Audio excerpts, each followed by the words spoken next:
चलो हम मैदान से निकलेगा वो चुनाव का। और जब हम बैठेंगे आप अन्ना की तरह आंदोलन करना है, हमें आंदोलन ओबीसी को करना है, वो अन्ना की तरह करना है। बैठेगी दिल्ली और आएगा देश, जब मिलेगा आपको ओपीएस मिलेगी नहीं मिलेगी, मैं एक मिनट दूंगी। और इस बात पर ताकत के साथ कहना, ताकत के साथ कहना, क्योंकि सामने बैठे वाले लोग मेरे समेत, मैं छोटा सही है ना, लेकिन जो बड़े सारे लोग हैं ये देव तुल्य हैं, इन्हें भगवान के, ये भगवान के नुमाइंदे हैं ये, इसलिए ये कह रहे हैं अब को ऐसी धड़ करनी है हमारी तो सही। भाई साहब की बिटिया दिल्ली में चल जाए और जब वहां जाते ना यहाँ जाते, भाभी से बोले तो 2.5 साल हो गए। वैसे मजाक की बात कह रहा हूँ।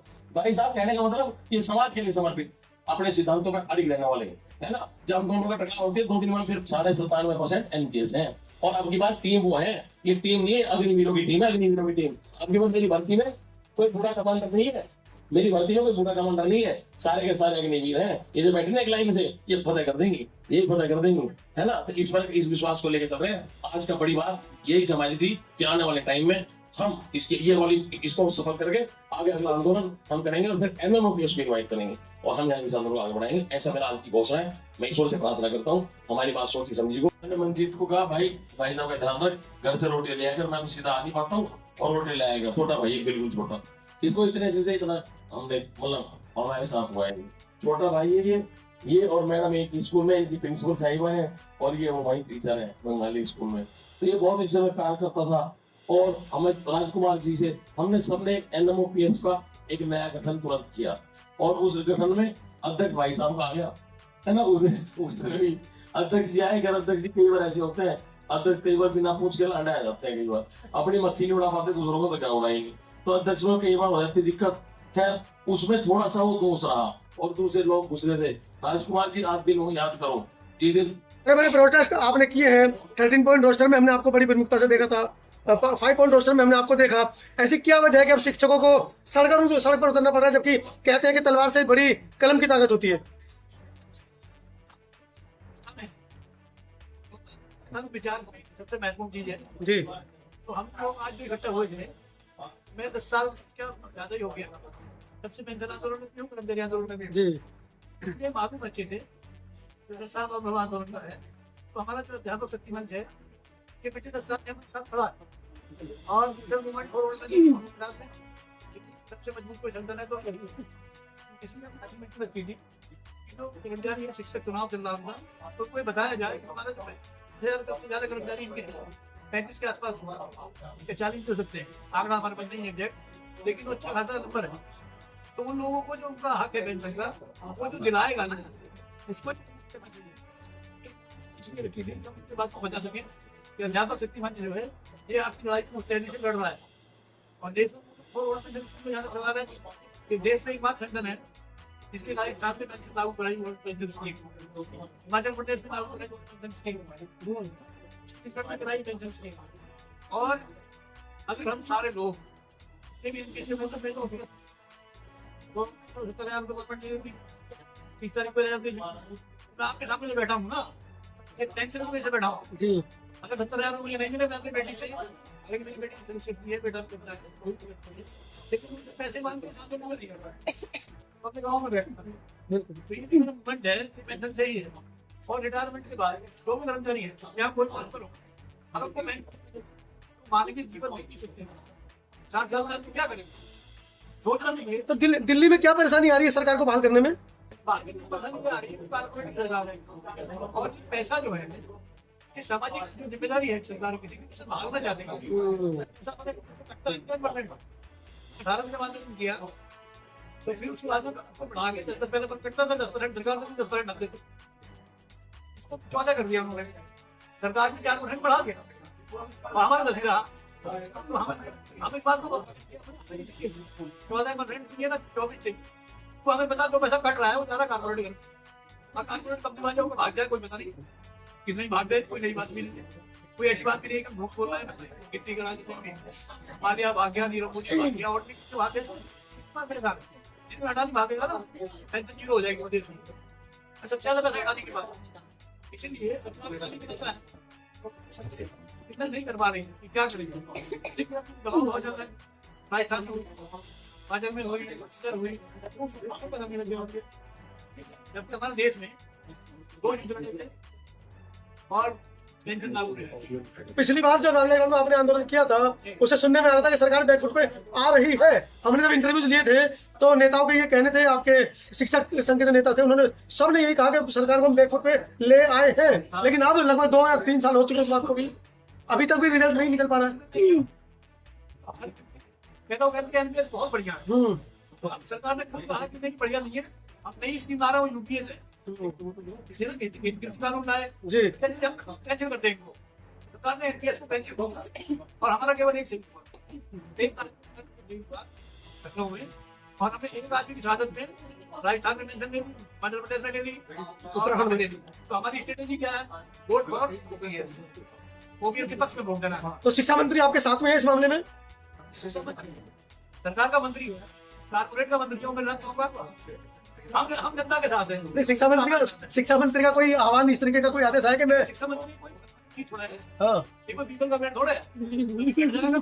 हम ऐसा शिक्षा मंत्री ले आएंगे जो कहेगा आज पेंशन बहाल, शिक्षा मंत्री ले आएंगे तो कहेगा पेंशन बहाल, जी यही कहेंगे। इसके अंतंत्र है। तो अगले चुनाव में सरकार अगर बात नहीं मानती है तो वोट का छोड़ दोगे आप लोग? ऐसे ही करना है वोट, ये हमारा तब तक लड़ाई लड़ेंगे। हमारी स्ट्रेटेजी है। मुख्यमंत्री हमारा वही है, उसी वजह से डरते हैं हमसे। चहल साहब, आपकी उम्र निकल गई, बच्चों की उम्र निकल जाएगी, कब तक लड़ाई लड़ोगे? कुछ नया ठोस कदम अपना लो। आदमी की उम्र नहीं निकलती, आदमी का जिस्म मरता है, विचार नहीं मरता।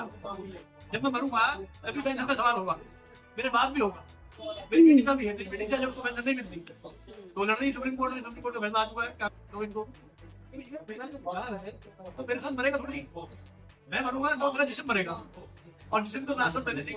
तो इन युवाओं से क्या कहना चाह रहे हो जिनको नौकरी तो मिल गई है, भविष्य घर में लटका हुआ है? ये कहना चाह रहा हूँ, अगर आपको भूखे ही मरना है रिटायरमेंट के बाद, उससे चल के मर जाओ अपना हाथ में। कोई भीख थोड़े मांग रहे हैं, हमने 34 साल नौकरी की है, और जब हम रिटायर हुए तो हमारे उसमें जीपीएफ में तब था क्योंकि लड़की की शादी हो गई, निकाला शादी करके। अब इनके पास क्या है? रिटायरमेंट के लिए क्या खाएंगे? बर्थडे ना मना पावे, सवाल तो है। बर्थडे ना मना पावे, बर्थडे ना मना पावे बच्चे का। अरे 4 मेहमान आ गए तो बैंक खत्म हो जाएगी, ये तो बता हम आपको बता भाई बता बताते नहीं क्या सर, मैं अंदर पैसे भी निकालते क्यों काटे सर, काटे को पैसे भी नहीं देते सर, घोटी पर देते हैं। तो ये तो अन्याय हो रहा है। अगर ये बहुत ज्यादा न्याय संगत है, सुप्रीम कोर्ट की जज तो महामारी है ना, तो अपने को छोड़ रहे हैं और ना ये फैसला दे रहा है कि सरकार को दे देना। तो ऐसी तो हम व्यवस्था में हमें लड़ना पड़ रहा है, तो नहीं पड़ेगा, लेकिन हम हार वाले नहीं है। सच में बड़ा जीता जरूर एक ना एक दिन। बड़ा गंभीर विषय है, लेकिन आप हंसते हंसते लड़ रहे हैं। बड़ा गंभीर विषय है पर आप हंसते हंसते मुस्कुराते हुए लड़ रहे हैं। मगर सिर्फ तो बात के टाइम पे था, सुप्रीम केंद्र था, राजनीति केंद्र था, और नाटक में जा रहे थे, काफी नजर जा रहे थे। राजियां जो है हंसी नहीं जाती है, काया को नहीं कर सकती। 5 साल अभी रिटायरमेंट को हो गए, आप उसी मुश्किल नहीं लड़ना जिसमें वाले नहीं लड़ रहे हैं। मैं पूरा अपना जो मेरा ये था क्या 25 तारीख की अपील करना चाह रहे हैं? क्या क्या खाली है मैंने हुआ था और परमिशन मिली को 29 तारीख की शाम को हम कभी आएंगे, कभी बात करेंगे, क्या हमारी हिस्ट्री बताओ, कभी हमारी कुछ आवश्यकता हुई हो, कभी किसी को केले वाले का पैसा ना दिया हो, पानी पी के पानी वाले का पैसा ना दिया हो, तो बताओ अब हमारे इससे कोई प्रॉब्लम क्यों नहीं वाली? हम बम वाले नहीं है, हम तो बुक्स वाले हैं। तो टीचर को देना बुक्स वालों को बच्चे पढ़ाना छोड़ के वोट बनाने की जिम्मेदारी दे रखी है, जरा बनना चाहिए। घर घर धक्के खा रहे हैं। और मैं तो कह रहा हूं, बच्चे पढ़ रहे हैं उनको आगे नहीं रखो, हमें मास्टर और ये जनता की नायक। आपको मैं एक बात बता देता हूँ, ये रिकॉर्ड कर ही नहीं है। 2 साल पहले 3 साल पहले ये अकेला था, 2 साल से किसान संगठन इसमें शामिल हो रहे हैं और किसान संगठन अपने बच्चों पर बोल रहे हैं बिल्कुल कि पेंशन की बात जायज है। किसके बच्चे हैं कर्मचारी, किसानों के, मजदूरों के बच्चे हैं, आपके बच्चे हैं, मेरे बच्चे हैं। तो ये आने वाले दिनों में पेंशन बहाल होगी, हर हाल भी बहाल होगी, और हम चौकी से लड़ रहे हैं। हमें अपने जीवन की परवाह नहीं है, विचार आगे का बता नहीं हुई तो आंदोलन का रुख बदलोगे? देंगे, आंदोलन का बदलेंगे, लेकिन उसके लिए मैंने घोड़ा वाला किया था, दोबारा करेंगे और पेंशन नंबर 1 पर रहेगा। जो सरकार नहीं मानेगी उसको वोट देंगे, तो उसमें नंबर 1 पर पेंशन रखेंगे। जो सरकार निकम्मी है वो सरकार बदलनी है। जनता का नहीं, छोटी कारपोरेट को देख समझती है, सरकार को जाना ही चाहिए। धन्यवाद। धन्यवाद। बाल को की तरह बोलना लगे। अच्छा, इसमें इतनी बड़ी सभा हो रही है, पूरे मतलब देश से शिक्षकों का संगठन यहाँ बैठा है और 25 तारीख को आपने रामलीला ग्राउंड दिल्ली भरने का ऐलान भी कर दिया है। क्या है पूरा मामला, हमारे दर्शकों को समझाएं, सरल भाषा में समझाएं, जिससे वो भी गांव देहात के लोग हैं वो भी समझ पाए। देखिए, पूरे देश में जितने भी कर्मचारी हैं उनमें 60% कर्मचारी जो है वो एनपीएस हैं, जिनको ओल्ड पेंशन नहीं मिलती। और गांव और देहात की आपने बात की, गांव और देहात वाले तो रिटायरमेंट सबको जानते ही नहीं। जब हम यहाँ से सभी गांव और देहात के हैं, जब हम गांव जाएंगे तो बड़े बुजुर्ग, चाचा ताई, दादा दादी सब पूछते हैं बेटा पेंशन आ गया, हम उनको क्या जवाब देंगे? नहीं दादाजी, हम तो खाली आता कि पेंशन हमारी दिल्ली में रहेगी। ये लड़ाई हमारी है, हमें सब एनपीएस को ओपीएस कराने की मुहिम है हमारी। और ये मुहिम आज पहली बार नहीं है, ये तो अंतिम चरण में चल रहा है। जब से सरकार ने एनपीएस को यूपीएस किया है, तब से हम आसान्वित हैं कि अब की बार जब आंदोलन करेंगे तो इसको ओपीएस करा के ही छोड़ेंगे। अब तो इस मकसद से इस उसमें 25 तारीख का हमारा ऐलान है और हम रामलीला मैदान को भरेंगे। पिछली बार भी आप लोगों ने रामलीला ग्राउंड, जंतर मंतर, कई जगह पर धरने प्रदर्शन किए, यहाँ तक कि प्रदेश स्तर पर अलग अलग प्रदेशों में भी, हरियाणा भी किया, उत्तर प्रदेश भी किया, लखनऊ भी किया, बहुत सी जगह आप लोगों ने आंदोलन किए। उनका क्या रिजल्ट निकला है? कुछ उनका रिजल्ट भी तो आया। अगर एनएमओपीएस ना होता, अगर एनएमओपीएस एक बड़े आंदोलन का नाम है जिसका नेतृत्व विजय बंधु जी करते हैं, स्थित प्रज्ञा जी करते हैं, वो एक इधर से कोने के उधरले कोने तक देश को बांधे हुए हैं। जब वो दिल्ली आए तभी तो सरकार को मानना पड़ा। रिजल्ट उसी से तो आया कि एनपीएस को, 20 साल पुरानी एनपीएस को, जो मुद्दा मर चुका था, जो मुद्दा दफन हो चुका था, वो मुद्दा जिंदा कर दिया। और सरकार को मजबूरन एक कमेटी बना के उसकी नई पैकिंग करनी पड़ी, यूपीएस। मैं ये कहता हूँ, जो एन फॉर नो पेंशन था, नेवर पेंशन था, तो सरकार को उस रैली के बाद यू करना पड़ा। तो टीचर है, ब्लैक बोर्ड पढ़ाते हैं, यू और ओ में इतना सा फर्क बच गया है। अब ये ओ होने वाला है, इसीलिए यू और इसके बीच में ये सारा का सारा नेतृत्व एनएमओपीएस का है। और दिल्ली में अध्यापक शक्ति मंच एनएमओपीएस का मेजबानी करता है और दिल्ली की सारी व्यवस्था को संभालता है। और जो भी एनएमओपीएस पूरे देश भर से आते हैं, हम उनको भावों के साथ उनके वेलकम करते हैं और बड़े आंदोलन को हम बड़ा रूप देते हैं। आपको लगता है सरकार की नीयत है आपकी बात मानने की? किसान आंदोलन 2 साल चला, 1000 से ज्यादा हमारे किसान भाई शहीद हो गए, लेकिन एमपीएस का जो मुद्दा है आज भी वही का वही ढेर पड़ा। देखिए, हम 1 करोड़ के करीब है, मरने की संख्या हमारे पास भी हो, अगर मरना भी पड़ेगा तो उसके लिए हम तैयार हैं। लेकिन अब ओपीएस को लेके ही छोड़ेंगे, ये हमारी प्रतिज्ञा है। और इस प्रतिज्ञा को सफल होने में कुछ दिन बाकी है। हम एक नई चीज हमने बदली है, अपनी स्ट्रेटेजी को, अपनी हमने रणनीति को चेंज किया है। अब तक एनएमओपीएस आके दिल्ली में धरना दिया करते थे, पूरे देश के लोग आते थे, उनको एक दिन आने के लिए 5 दिन लगते हैं। अब ये दिल्ली ने ठाना है कि रामलीला मैदान की जिम्मेदारी आगे हम लेंगे और अनिश्चितकालीन के लिए लेंगे और हर स्टेट को लंबे समय तक बुलाएंगे। जो भी हमारा धरना, प्रदर्शन, आंदोलन है, अध्यापक शक्ति मंच उसके लिए पूरी तैयारी करके पूरे देश को आह्वान करेगा और सुन बैठा रहेगा। आने वाले टाइम में हमारा चुनाव भी है, आने वाले 20 दिन के बाद हम एक बड़े संगठन के पदाधिकारी बनने जा रहे हैं, ऐसे हमारे दिल्ली के साथियों के मन बना चुकी है। जब ये अध्यापक शक्ति मंच रहेगा और जीएसटी बन जाएगा, उस दिन हमारी ताकत 10 गुना बढ़ जाएगी और जीएसटी और अध्यापक शक्ति मंच दोनों मिलकर इस आह्वान को आगे बढ़ाएंगे। अब तक विजय बंधु जी सबको बुलाते थे, अब की बार हम विजय बंधु जी को आह्वान करेंगे, आप आइए, हम आपका स्वागत करेंगे। और दिल्ली के कई लाख एनपीएस लोग दिल्ली की जिम्मेदारी लेंगे और अनिश्चितकालीन के लिए लेंगे। जब तक हमारी सरकार को नहीं समझ में आएगा, जब तक हम वहीं बैठे। 25 नवंबर रामलीला मैदान जा रहे हैं, निवेदन लेके जा रहे हैं या चेतावनी देने के लिए जा रहे हैं? देखिए, निवेदन तो कई बार हो लिया, अब तो अंतिम चरण, मैंने बताया अंतिम चरण में हमें। अंतिम चरण तो ऑटोमेटिकली एक चेतावनी होती है, तो चेतावनी सरकार को समझने की जरूरत है, इसको चेतावनी समझ ले। ऐसे में अध्यापकों से, जो अध्यापक आपके साथ जुड़े हैं, उनसे क्या अपील करना चाह रहे हैं? 25 अध्यापकों से हम अपील रोज कर रहे हैं, क्योंकि हमारा चुनाव का दौर है। हमारी पूरी की पूरी दिल्ली में लगभग 200 स्कूलों में हमारी टीम रोज जाती है और वहां चर्चा ये होती है कि हम जब जाएंगे, क्योंकि सबसे बड़ी संख्या में दिल्ली में अध्यापक हैं और हमारे 35,000 के करीब एनपीएस साथी अध्यापक हैं। उन अध्यापकों को मैंने संकल्प दिलाया है कि साथियों, ये चुनाव ही ओल्ड पेंशन स्कीम का है। मेरा आखिरी मिशन जीवन का, मैं तो ओपीएस हूँ, मेरा जीवन का आखिरी मिशन जो अधूरा है वो एनपीएस को ओपीएस कराने का, उस संकल्प को पूरा करूँ। जैसे शिक्षा का निजीकरण किया जा रहा है, तो ऐसे क्या मतलब आप लोगों के पास स्ट्रेटेजी है जो कि सरकार को घेरने में कामयाब होंगे? शिक्षा का निजीकरण दिल्ली में तो नहीं हो रहा। देश में सबसे ज्यादा जो स्कूल है सरकारी, वो दिल्ली में 101,068 स्कूल है, एक भी निजीकरण की तरफ नहीं जा रहा। अगर कई स्टेट्स हैं ऐसी चल रहा है तो सर, यूपी में 27,000 प्राथमिक विद्यालय बंद कर दिए गए हैं। यूपी की जो बात है वो विजय बंधु जी वहाँ अटेवा के भी अध्यक्ष हैं, हम उनसे भी चर्चा करेंगे और अगर जरूरत पड़ेगी दिल्ली हर जगह साथ देने के लिए पहुंचेगा। हम शिक्षकों के हित और विद्यालयों की सुरक्षा के लिए जो भी उचित काम होगा सारे देश के साथ मिलकर उसकी उचित रणनीति बनाकर आगे काम करेंगे। 25 नवंबर समय, और 25 नवंबर समय पूरा दिन है, दिन निकलते पहुंच जाएंगे, हम तो पहले दिन से चले जाते हैं वहाँ पे। लेकिन सर, अभी तक पता चला है कि रामलीला मैदान में यानी परमिशन नहीं मिल रहा है। देखिए, रामलीला मैदान एमसीडी के अंडर में आता है और एमसीडी ने हमें परमिशन दे दी है। पुलिस की परमिशन बाकी है, पुलिस परमिशन लास्ट आवर में देती है और हमें पता है कि पुलिस शिक्षक और रक्षक एक साथ काम करते हैं, आखिर में जरूरत पड़ती है तो घायल होने के बाद चिकित्सक भी हमारे साथ तैयार रहते हैं। लेकिन अभी तक विजय देशबंधु जी भी यानी कुछ दिन पहले प्रेस वार्ता किया तो वो बता रहे हैं कि हमें यानी कहीं भी अलाउड नहीं हो रहा है।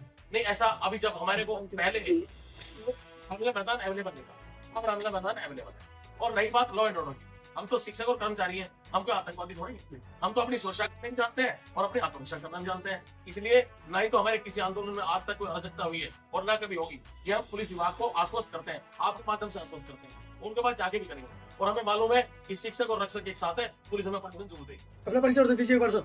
मेरा पक्ष यही है, परिचय। मेरा परिचय, मैं अजय वीर यादव मेरा नाम है। मैं गवर्नमेंट स्कूल टीचर एसोसिएशन का फिलहाल जनरल सेक्रेटरी हूँ और आने वाले चुनाव जो हमारे 10 दिसंबर को है उसमें मैं अध्यापक शक्ति मंच का अध्यक्ष पद का उम्मीदवार हूँ। और मुझे अपने समाज का बहुत प्यार, प्रेम और स्नेह अपार मिल रहा है। और खास तौर पे एनपीएस के साथी तो मेरे से और 2 कदम आगे हैं। उनको ये भरोसा है कि ओपीएस की लड़ाई आपका भाई अजय वीर पूरी करेगा, इसलिए मैं उसके लिए प्रतिबद्ध भी हूँ।